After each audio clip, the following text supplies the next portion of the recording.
সালামু আলাইকুম প্রিয় চাকরি প্রত্যাশী ভাইয়েরা, আপনারা কেমন আছেন? আশা করি আপনারা সবাই ভালো আছেন। বাংলাদেশ এয়ারফোর্সে আবারও একটি নতুন নিয়োগ বিজ্ঞপ্তি প্রকাশ হয়েছে। এখানে অফিসার ক্যাডেটের নিয়োগ বিজ্ঞপ্তি প্রকাশিত হয়েছে, অর্থাৎ অফিসার ক্যাডেটের হিসেবে যোগ দিতে বলা হচ্ছে 92 BAFF কোর্স, অর্থাৎ 92 বাফা কোর্স। ঠিক আছে, 92 বাফা কোর্সে কিন্তু অলরেডি নিয়োগ বিজ্ঞপ্তি প্রকাশ হয়েছে। আপনারা কীভাবে এখানে আবেদন করবেন এবং কী কী যোগ্যতা প্রয়োজন এবং কীভাবে আবেদন করলে আবেদন 100% গ্রহণযোগ্য হবে, সব কিছু বিস্তারিত এবং বয়স কত লাগবে, উচ্চতা, ওজন, সব বিস্তারিত এই ভিডিওতে আমরা আলোচনা করব। তার আগে একটি ছোট্ট একটি রিকোয়েস্ট করব, আপনারা অনেকেই আমাদের ভিডিওগুলো দেখে থাকেন, আমরা কিন্তু প্রতিনিয়ত আপডেট ভিডিওগুলো দিয়ে থাকি, কিন্তু একটা দুঃখের বিষয় আমাকে বলতে হচ্ছে, সেটা হলো এই যে আপনারা ভিডিওগুলো দেখেন, আপনাদের জন্যই কিন্তু আমরা ভিডিওগুলো বানাই, কিন্তু তারপরেও আপনারা আমাদের চ্যানেলটি সাবস্ক্রাইব বা একটি লাইক দেন না। কেন দেন না জানি না, বাট ভিডিওগুলো কিন্তু আমরা 100% অথেন্টিক নিউজগুলো দিয়ে থাকি। তো আপনারা দয়া করে, আপনাদের কাছে এটা আমাদের রিকোয়েস্ট বা অনুরোধ, আমাদের চ্যানেলটি সাবস্ক্রাইব করে দিবেন, একটি লাইক, একটি শেয়ার করে দিবেন, এটা আপনাদের কাছে অনুরোধ। কারণ আপনাদের মানে জন্যই আমরা কিন্তু এই ভিডিওগুলো করে থাকি, যেন আপনাদেরকে কিছু হলেও উপকার করতে পারি। তো যাক, আপনারা আশা করব আমি যে আপনারা আমার চ্যানেলটি সাবস্ক্রাইব করবেন। তো এখন মেন বিষয় যেটা, বাংলাদেশ এয়ারফোর্সের চাকরির প্রক্রিয়া, তো নিয়োগ বিজ্ঞপ্তির যোগ্যতা যেগুলো লাগে, আবেদন প্রক্রিয়া কীভাবে আবেদন করবেন। তো বাংলাদেশ এয়ারফোর্সে আবেদন করতে গেলে আপনাকে বাংলাদেশের যে এয়ারফোর্সের যে অফিসিয়াল ওয়েবসাইট আছে সেখানে যেয়ে কিন্তু আবেদন করতে হয়। ঠিক আছে, এবার পরীক্ষার ধাপ, কয়টি ধাপে পরীক্ষা হয় এখানে? বাংলাদেশ এয়ারফোর্সে মোট 5টি ধাপে পরীক্ষা হয়। প্রথমে কী হয়? প্রথমে লিখিত পরীক্ষা, তারপরে শারীরিক পরীক্ষা, এরপরে মেডিকেল পরীক্ষা, এরপরে কিন্তু মনস্তাত্ত্বিক একটা পরীক্ষা থাকে, যেটা বলে মনস্তান্ত্রিক পরীক্ষা। তো এরপর থাকে মনস্তান্ত্রিক পরীক্ষা, তারপরে থাকে মৌখিক পরীক্ষা। এই 5টি আপনার এই 5টি ধাপ কিন্তু আপনি পার করতে পারলে আপনার কিন্তু চাকরি কিন্তু অলরেডি কনফার্ম। তো এখন বিষয় যে ট্রেনিং প্রক্রিয়া, আপনারা জানেন চূড়ান্ত ট্রেনিং প্রক্রিয়া কীরকম হয়।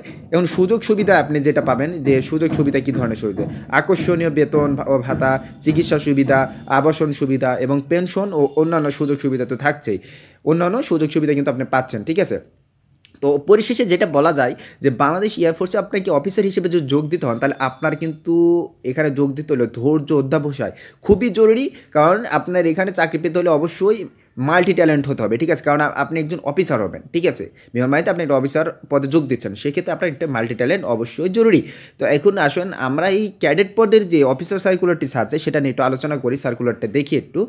তো এখানে সার্কুলার আপনি দেখেন, এই সার্কুলারে 23শে জুন 2025 যোগদানের সম্ভাব্য তারিখ, অর্থাৎ আপনি কিন্তু 23শে জুন 2024 আপনি যদি এখানে টিকেন তাহলে যোগদান করেন 92 বাফা কোর্স। ঠিক আছে, এখন এখানে কয়টি পদে এখানে আপনার জনবল নিয়োগ দেবে সেটা কিন্তু এখানে দিয়ে দিয়েছে। দেখেন এখানে কয়টি পদে জনবল নিয়োগ হবে সেটা দেখেন। প্রথমেই যেটা দেওয়া আছে সেটা হলো আপনার জিডিপি, অর্থাৎ জেনারেল ডিউটি পাইলট। তো এখানে উভয় পরীক্ষায় বিজ্ঞান শাখা ন্যূনতম জিপিএ 4.50 এবং পদার্থ গণিত ন্যূনতম লেটার গ্রেড এ থাকতে হবে। লজিস্টিক বা ATWTC উভয় পরীক্ষায় বিজ্ঞান শাখা ন্যূনতম জিপিএ 4.50 এবং পদার্থ গণিত ন্যূনতম লেটার গ্রেড এ থাকতে হবে। অ্যাডমিন উভয় পরীক্ষায় যে কোনো শাখায় ন্যূনতম জিপিএ 4.50 থাকতে হবে। এবং ফাইন্যান্সের ক্ষেত্রে কি, উভয় পরীক্ষায় ব্যবসা শাখা জিপিএ 4.50 এবং উভয় পরীক্ষা হিসাব বিজ্ঞানে ন্যূনতম আপনার লেটার গেট কিন্তু এ থাকতে হবে। হ্যাঁ, এখন এখানে অন্যান্য যোগ্যতা যেগুলো, আপনার নাগরিকত্ব বাংলাদেশ পুরুষ বা মহিলা হতে হবে, বৈবাহিক অবস্থা অবিবাহিত থাকতে হবে, বয়স 16 বছর 6 মাস হতে 22 বছর হতে হবে, উচ্চতা আপনার কিন্তু কমপক্ষে 64 ইঞ্চি, বুকের মাপ কমপক্ষে 32 ইঞ্চি, প্রসারণ অবস্থায় 2 ইঞ্চি অর্থাৎ 34 ইঞ্চি হতে হবে। মহিলা প্রার্থী জিডিপি কমপক্ষে 64 ইঞ্চি। বিস্তারিত কিন্তু এখানে দেওয়া আছে। ওজন কিন্তু বয়স উচ্চতা অর্থাৎ BMI অনুযায়ী। চোখের দৃষ্টিশক্তির জিডিপি আপনার 6/6 হতে হবে। বিভিন্ন ক্ষেত্রে ATWTC 6/12 হলে চলবে। এছাড়া ফিন্যান্স ও মিটোরোলজির ক্ষেত্রে 6/60 হলেই কিন্তু চলবে, এতে কোনো সমস্যা হবে না। প্রার্থীর জন্য অযোগ্যতা বিষয়গুলো কিন্তু এখানে দিয়ে আছে। আমি এই সার্কুলারটা দিয়ে দেবো আপনাদের ভিডিওর প্রথম কমেন্টে, সার্কুলার লিঙ্ক আপনারা পেয়ে যাবেন। এটা নিয়ে কোনো টেনশন নেই, সেখান থেকে সার্কুলার ডাউনলোড করে নেবেন এবং সম্পূর্ণ ভিডিওটি দেখতে পাবেন আপনি ইনশাল্লাহ।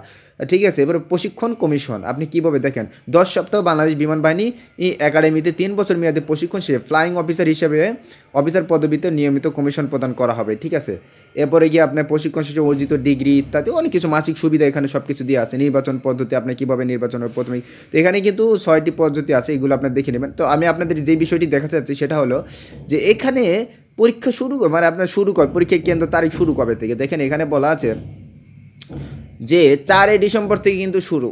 আপনারা আবারও দেখে নেন, 4 ডিসেম্বর থেকে শুরু, চলবে কিন্তু 9 এপ্রিল 2025 পর্যন্ত। বিশাল একটি সুযোগ 9 এপ্রিল 2025 পর্যন্ত।